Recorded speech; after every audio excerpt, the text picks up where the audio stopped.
নমস্কাৰ কৰ্মচাৰী আৰু পেঞ্চনাৰৰ কাৰণে চাৰিটা অতি গুৰুত্বপূৰ্ণ খবৰ। প্ৰথম খবৰটো হৈছে কৰ্মদক্ষ কৰ্মচাৰীয়েহে পাব অধিক দৰমহা। নতুন নিয়ম প্ৰৱৰ্তন কৰিব অষ্টম দৰমহা আয়োগত। অৰ্থাৎ অষ্টম দৰমহা আয়োগ গঠন হ'লে কিছু নতুন নিয়ম প্ৰৱৰ্তন কৰিব। আগৰ দৰেই চৰকাৰী চাকৰিয়ালৰ নহয় বছৰেকীয়া দৰমহা বৃদ্ধি। নিয়ম অনুযায়ী প্ৰায় বছৰৰ অন্তত ইনক্ৰিমেণ্ট লাভ কৰে। এতিয়াৰ পৰা স্বয়ংক্ৰিয়ভাৱে চৰকাৰে কৰ্মচাৰীৰ দৰমহা বৃদ্ধিৰ নিয়ম বাতিল কৰা হ'ব। তাৰ পৰিৱৰ্তে কৰ্মদক্ষ চাকৰিয়ালেহে লাভ কৰিব অধিক ধন। নিষ্কৰ্মা কৰ্মচাৰীয়ে টালি টোপোলা বান্ধি এৰিব লাগিব চাকৰি। অষ্টম দৰমহা আয়োগ গঠিত হ'লেই দেশব্যাপী চাকৰিয়ালক দক্ষতাৰ ভিত্তিত বেতন প্ৰদানৰ নিয়ম প্ৰৱৰ্তিত হ'ব। কেন্দ্ৰীয় চৰকাৰৰ বৰ্গৰ সূত্ৰৰ পৰা এই তথ্য আহিছে। ৰাষ্ট্ৰীয় সংবাদ মাধ্যমত প্ৰকাশ কৰিছে। প্ৰকাশিত তথ্য অনুসৰি শীঘ্ৰেই কেন্দ্ৰই অষ্টম দৰমহা আয়োগ গঠন কৰিবলৈ কুচকাৱাজ চলাইছে। বিগত সময়ত প্ৰায় 10 বছৰ অন্তত কৰ্মদক্ষতাৰ বিনিময়ত কৰ্মচাৰীসকলক তেওঁলোকৰ দৰমহা বৃদ্ধি বিবেচনা কৰিব। কেন্দ্ৰীয় চৰকাৰৰ কৰ্মচাৰীৰ বাবে বলৱৎ হ'ব এই নিয়ম। এই অনুসৰি চাকৰিৰ জ্যেষ্ঠতা হ'লেও অদক্ষ কৰ্মচাৰীয়ে কম দৰমহা পাব। যিয়ে যিমান কাম কৰিব সিমানেই তেওঁলোকে বেতন পাব। অৱশ্যে অষ্টম দৰমহা আয়োগত কেন্দ্ৰীয় কৰ্মচাৰীৰ সৰ্বনিম্ন বেতন 18,000 টকাৰ পৰা 26,000 টকালৈ বৃদ্ধি কৰাৰ সম্ভাৱনা আছে। মুদ্ৰাস্ফীতিৰ মোকাবিলাৰ বাবে মৰগীয়া বানচ বছৰি দুবাৰকৈ দিয়াৰো নিয়ম কৰা হ'ব পাৰে। তদুপৰি যিসকল চাকৰিয়ালে সপ্তম দৰমহা আয়োগৰ নিয়ম লাগু হোৱাৰ পূৰ্বেই অৱসৰ লৈছে তেওঁলোকে ভৱিষ্যতে অধিক ধন লাভ কৰিব। বৰ্ধিত মুদ্ৰাস্ফীতিৰ বাবে কেন্দ্ৰীয় চৰকাৰে কৰ্মচাৰীৰ ঘৰ ভাড়াৰ খৰচ আৰু ভ্ৰমণ বানচ বৃদ্ধিৰ অৰ্থেও প্ৰস্তাৱ লোৱা হৈছে। আনহাতে বিগত সময়ত সপ্তম দৰমহা আয়োগৰ প্ৰতিবেদন গ্ৰহণ কৰাৰ ফলত চৰকাৰে কৰ্মচাৰীৰ বেতনৰ নামতে বছৰি 1 লাখ কোটিৰো অধিক টকা খৰচ কৰিবলগীয়া হৈছিল।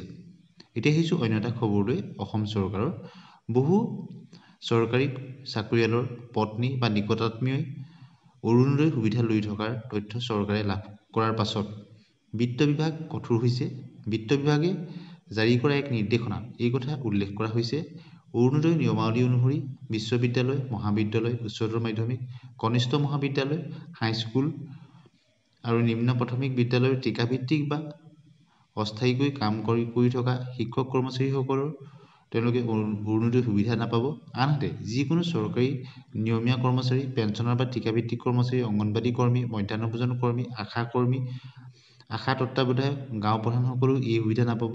বিত্ত বিভাগে জাৰি কৰা জাননী অনুসৰি চৰকাৰৰ দৃষ্টিগোচৰ হৈছে যে উল্লেখিত শ্ৰেণীৰ অন্তৰ্গত বহু হিতাধিকাৰী বা তেওঁলোকৰ নিৰ্ভৰশীল পৰিয়ালৰ সদস্যসকলে এতিয়াও এই আঁচনিৰ অধীনত সুবিধা গ্ৰহণ কৰি আছে, যিটো আঁচনিৰ নিৰ্দেশনাৰ ব্যাপক উলংঘা কৰা হৈছে।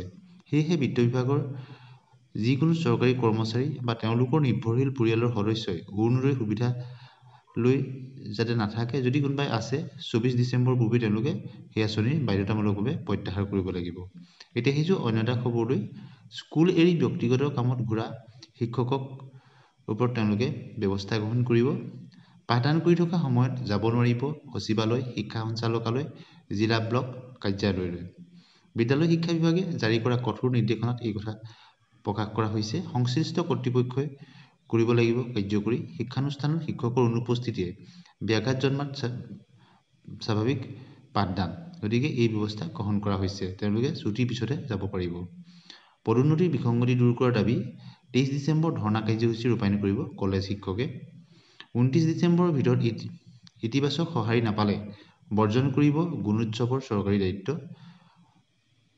প্ৰাপ্যৰ দাবীত গণতান্ত্ৰিক আন্দোলনৰ হুংকাৰ ত্ৰিদোলৰ মঞ্চৰ। এতিয়া আহিছোঁ অসম চৰকাৰৰ অন্য এটা খবৰলৈ।